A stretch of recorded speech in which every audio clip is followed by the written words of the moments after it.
MQM के दफ्तर पर एजेंसियों का छापा। वजीर आला सिंध ने धमकी दी है और खतरनाक किस्म की धमकी। बहरिया टाउन में सरमायाकारी को रोक दिया जाए, कौन से राज अफशा होने वाले हैं। एक हामला खातून से 30,000 रुपए लेने का मामला। चीनी अदालत में पहुंच गए, किसके खिलाफ? दुनिया का नंबर 1 गवर्नर। 77 अरब रुपए का एक कैंसर का अस्पताल। अपने प्रोग्राम का बाकायदा आगाज करते हैं अपने परवरदिगार के शुक्र से। बहुत बड़ी बड़ी और अहम खबरों के साथ आपके साथ शरीक गुफ्तगू हूं और हमेशा आपसे एक छोटी सी दरख्वास्त करता हूं कि अगर आपने हमारा चैनल सब्सक्राइब नहीं किया तो सब्सक्राइब का बटन फौरन जरूर दबाइए। क्यों दरख्वास्त करता हूं? क्योंकि जाहिर है आप अगर चैनल को सब्सक्राइब करेंगे तो मुझे अंदाज़ा ये ज़रूर हो जाएगा कि आप भी बात सुनना भी चाहते हैं और बात करना भी चाहते हैं, आप भी डरते नहीं हैं। आइए गुफ्तगू के सिलसिले का आगाज़ करते हैं। एक बहुत अहम रिपोर्ट आई है और बहुत अहम चीज़ सामने आई है कि एमक्यूएम के दफातर पे एजेंसीज़ के जो छापे पड़े हैं उसमें क्या मामलात हुए हैं और क्या सिलसिला हुआ है। ये एक बड़ी अहम रिपोर्ट आपके सामने मुकम्मल शवाहिद के साथ पेश करने जा रहा हूं।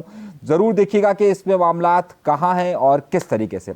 आइए सबसे पहले उन खबरों पर जो कल हमने बात कही थी और उसके अब असरात क्या मुरतब होना शुरू हुए। हमने कल आपको वाज़े तौर पर कामरान टेसोरी साहब की तकरीर के साथ साथ इस बात को बताया था कि इस वक्त एमक्यूएम पाकिस्तान के अंदर इख्तलाफात शिद्दत इख्तियार करते जा रहे हैं और जहाँ उनके इख्तलाफात शिद्दत इख्तियार करते जा रहे हैं वहीं पर कामरान टेसोरी ने एक अवामी मामला छेड़ते हुए जहाँ अल्ताफ़ हुसैन साहब के साथ अल्ताफ़ हुसैन भाई का जिक्र किया था, वहीं आफाक अहमद साहब पर बात की थी।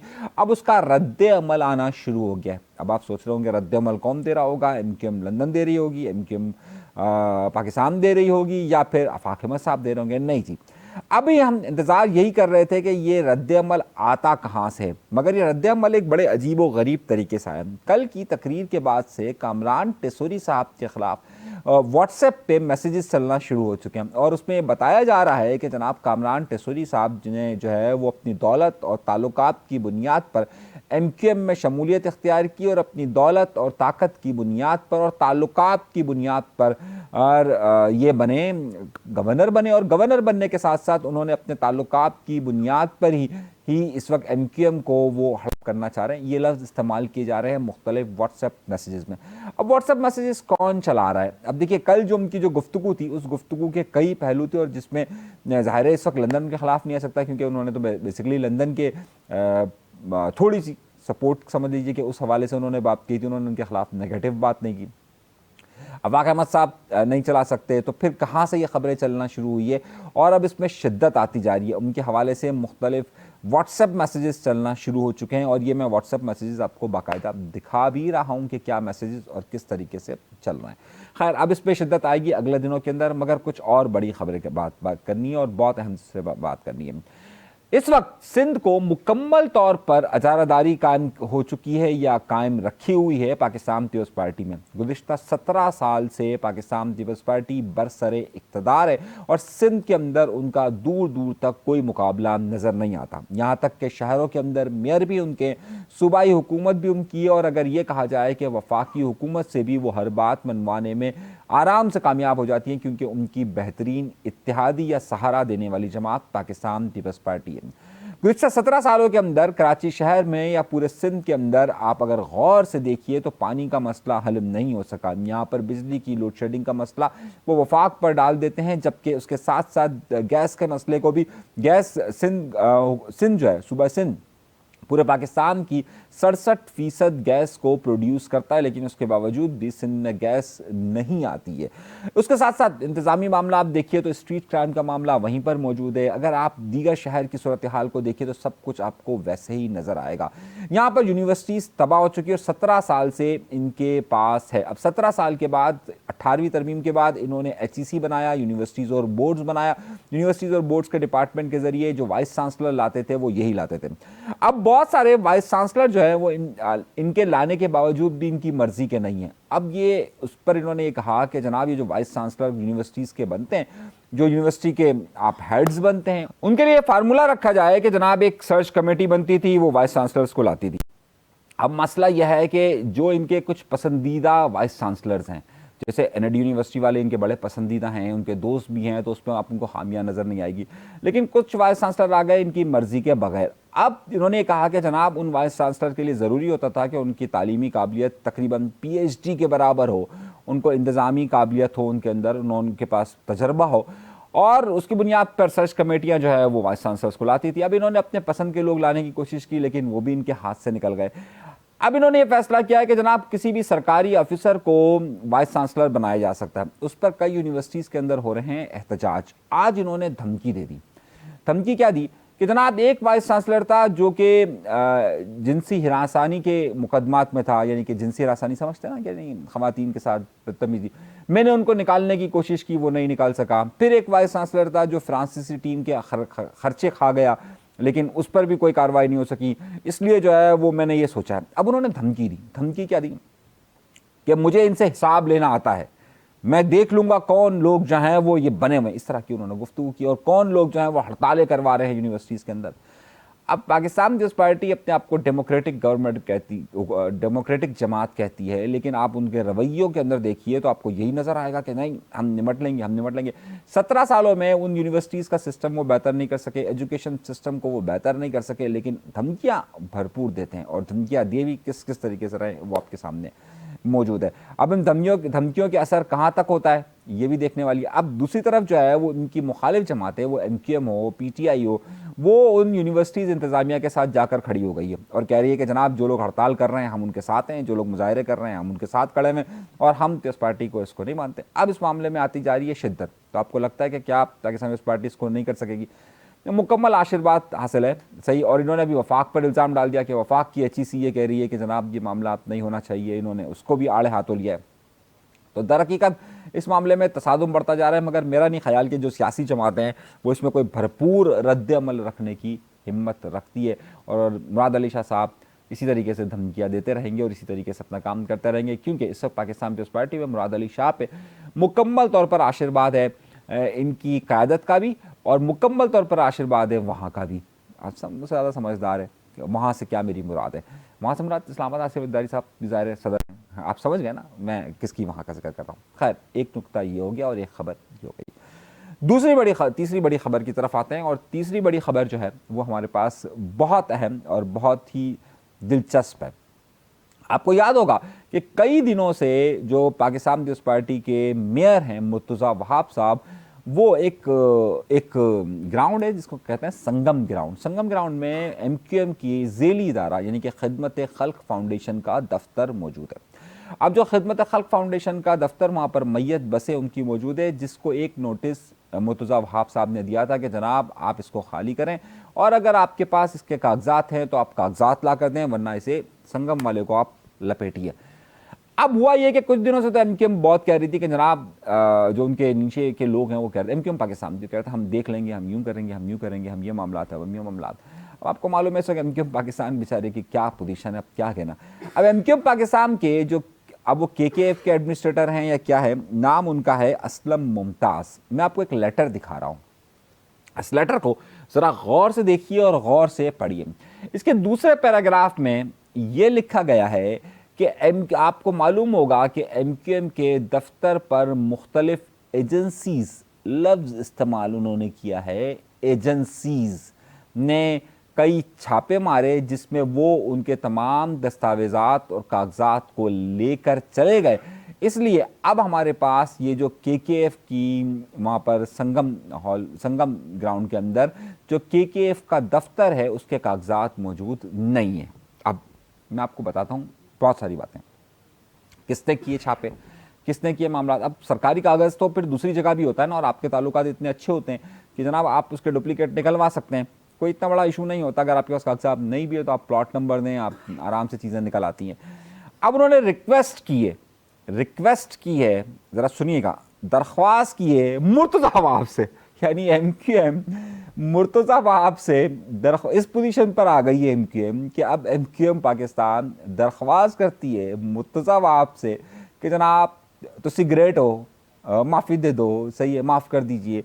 और अभी हमारे पास कागजात वागजात इस वक्त नहीं है, हमें रखने दें। अब कई सवाल आते हैं।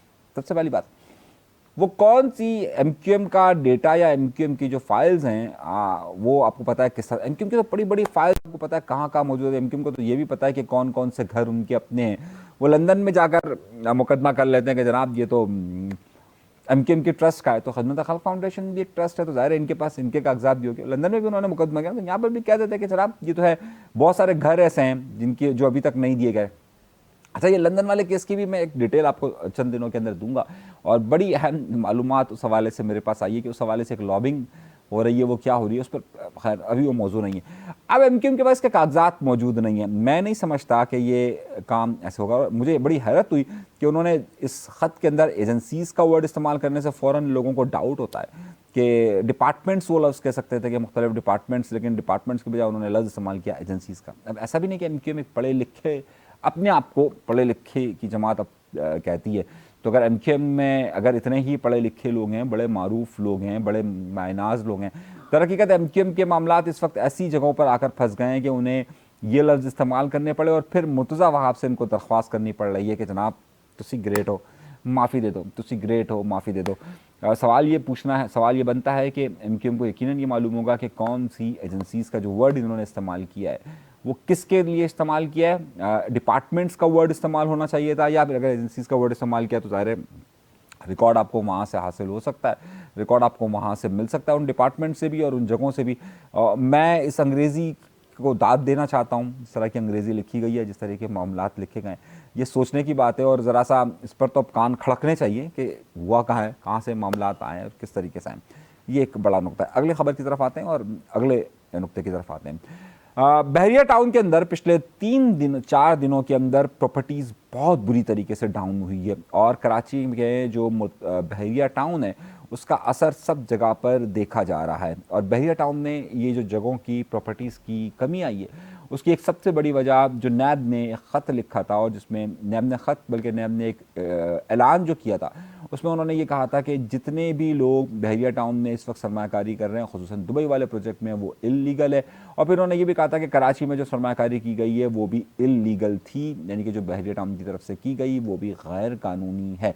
उसके बाद मलिक रियाज ने धमकी दी कि मेरे पास बहुत सारे लोगों के राज है, मैं बहुत सारे लोगों के बारे में जानता हूँ, मैं बहुत कुछ बता दूंगा।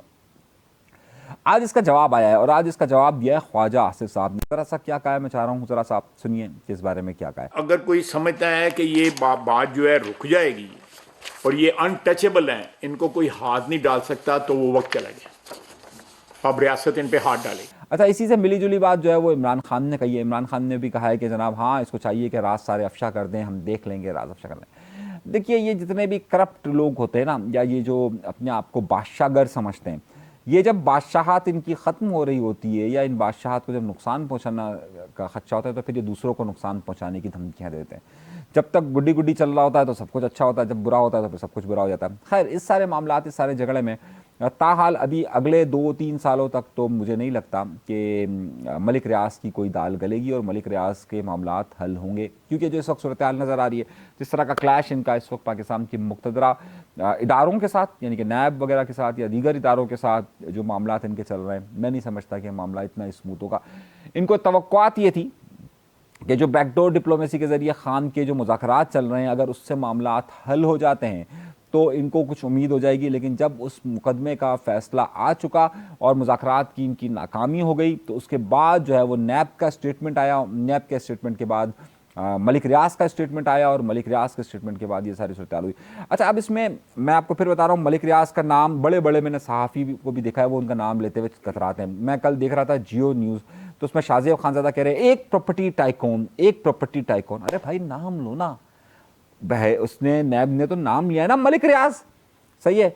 आप लोग सब इतना डरते क्यों हो, इतना वो बड़ा अच्छा शेर है ना साहिल लुधियानवी का, मुझसे ज़्यादा है तुम्हें ज़माने का ख्याल, तो शानी जहाँ माँ बाप कहते हैं वहाँ शादी कर लो। तो भाई, जब इतना ज़्यादा डर है तुम्हें, साहिल लुधियानवी का बड़ा मशहूर गज़ल है ये, तो अगर वो कहते हैं कि जनाब आपको डर है, तो फिर आप क्यों करते हैं ऐसा, सही है। आप सब लोग, अभी एक बात चल रही है कि जनाब सहाफ़ियों पर पाबंदियों का, सहाफ़ियों पर पाबंदियों के लिए बिल पेश किया जा रहा है, उसके खिलाफ एहतजाज होगा, एहतजाज होगा, एहतजाज होगा, एहतजाज होगा।